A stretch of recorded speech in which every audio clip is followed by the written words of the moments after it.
2020년 오타니 쇼헤이의 팔각도 45도, 2025년 같은 투수의 팔각도는 34도까지 낮아졌습니다. 올해 초반 리그를 지배한 게럿 크로시의 팔각도는 31도, 2년 연속 1점대 ERA를 찍고 있는 괴물신인 폴 스킨스는 23도, 그리고 올해 가장 강력한 구위를 뿜어내는 루키 제이콥 미시오르스키는 30도. 왜 메이저리그 최상위 투수들의 팔은 점점 내려가고 있을까요? 알고 보면 더 재밌다. 안녕하세요, 스탐입니다. 정통파 투수로 불리는 오버핸드는 팔각도가 45도 이상인 스로우를 말합니다. 머리 위에서 내리꽂는 높은 릴리즈 포인트는 강력한 중력 효과, 높은 구속, 그리고 포심 커브와 같은 위아래 무브먼트 구종에서 절대적인 우위를 가져다줬죠. 하지만 투수들의 팔각도는 해가 거듭할수록 점점 더 내려가고 있는 추세인데요. 부상, 회복 속도, 타자의 적응, 그리고 데이터 분석의 발전이란 이유들로 투수들은 점점 3쿼터, 심지어 로우 3쿼터에 가까운 낮은 팔각도로 이동하기 시작했습니다. 게럿 크로시는 부상 복귀 후 팔각도를 낮춰 투구 효율과 구위 모두를 되찾았고, 디그롬은 두 번째 토미존 썰저리 이후 더 낮은 암슬롯으로 전환해 재활 속도를 높였습니다. 심지어 메이저를 씹어먹고 있는 루키 폴 스킨스와 미시오르스키는 이미 낮은 팔각도로 리그를 지배하고 있죠. 이 변화는 단순한 유행이 아니라 투수들의 생존 전략이었습니다.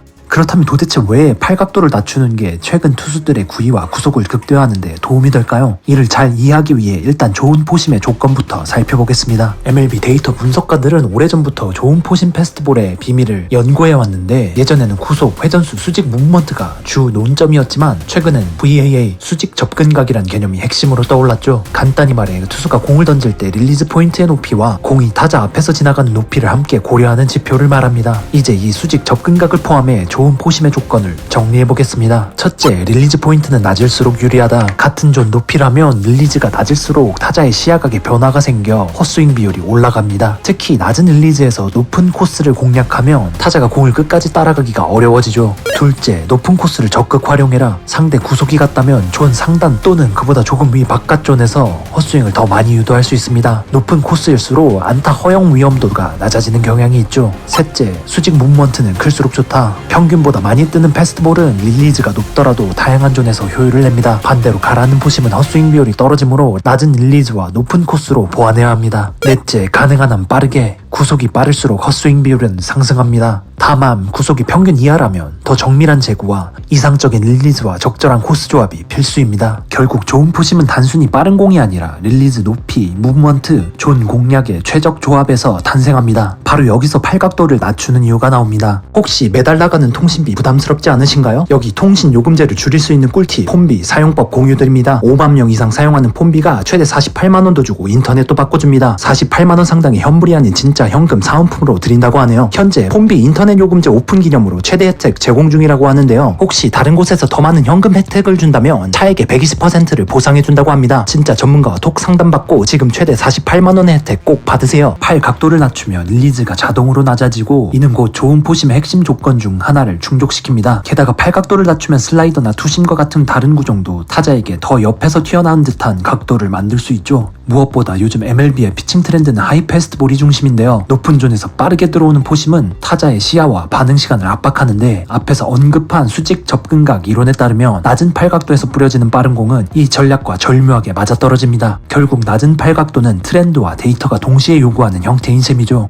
팔각도가 낮아지면 포심 패스트볼의 전통적인 수직 무브먼트는 줄어듭니다. 하지만 공이 홈플레이트에 도달하는 진입 각도가 낮아져 타자의 스윙 궤적에 걸리기 힘들어지게 되고 타자의 시각적 타이밍을 무너뜨리게 됩니다. 그리고 이로 인해 얻는 이득은 하이 패스트볼을 기반으로 피칭 디자인을 하는 최근 트렌드 속에서 줄어든 수직 무브먼트로 인해 잃은 손해를 상쇄하고도 남죠. 예를 들어 오타니의 경우 팔각도가 45도였던 2020-2021년 포심 득점 가치는 마이너스 2였지만 2025년 현재 플러스 3 커리어 하이를 기록하고 있습니다. 게다가 낮은 팔각도는 자연스럽게 더 강한 수평 무브먼트를 만들어 슬라이더, 투심, 체인지업의 위력이 폭발적으로 커집니다. 이것이 타자들로부터 도망가는 수평 움직임을 사용하는 구종들의 유행인 요즘 낮은 팔각도가 더 부각받는 이유입니다.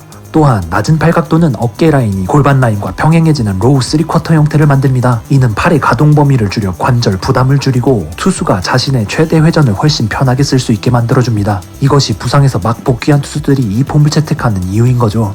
오타니 쇼헤이는 2020년 45도에서 25년 34도까지 팔각도를 낮췄는데 이 폼은 단순한 무브먼트 조정이 아니라 부상 방지와 구위 상승이라는 두 마리 토끼를 잡았습니다. 게럿 크로시의 2024 시즌 압도적인 탈삼진 비율 뒤에는 팔각도 조정이 있었는데요. 34도의 로우 3쿼터로 전환하면서 포심과 슬라이더의 수평 분리폭이 MLB 최고 수준에 올랐죠. 템파베이 투수인 보일은 부상 복귀 후 과감하게 팔각도를 낮췄습니다. 그 결과 포심 평균 구속은 98마일로 회복됐고 슬라이더는 88마일에서 91마일까지 빨라졌습니다. 무엇보다도 이 새로운 릴리즈 덕분에 스플링커라는 제3의 무기를 완성했죠. 보일은 이렇게 말합니다. 팔을 낮추니까 몸이 훨씬 편해졌고 스플링커의 무브먼트가 훨씬 좋아졌고 제구가 일정해졌다. 예전 높은 팔각도에선 좋은 공 하나 던지고 나머지 9개는 불안정했는데 지금 10개 중 7개가 완벽하다. 팔각도의 변화가 단순한 폼 수정이 아닌 보일을 완전히 다른 유형의 투수로 바꿔놓은 거죠. 분명 메이저리그 전체적으로는 팔각도가 조금씩 낮아지고 있습니다. 작년 평균 릴리즈 높이는 5.8피트로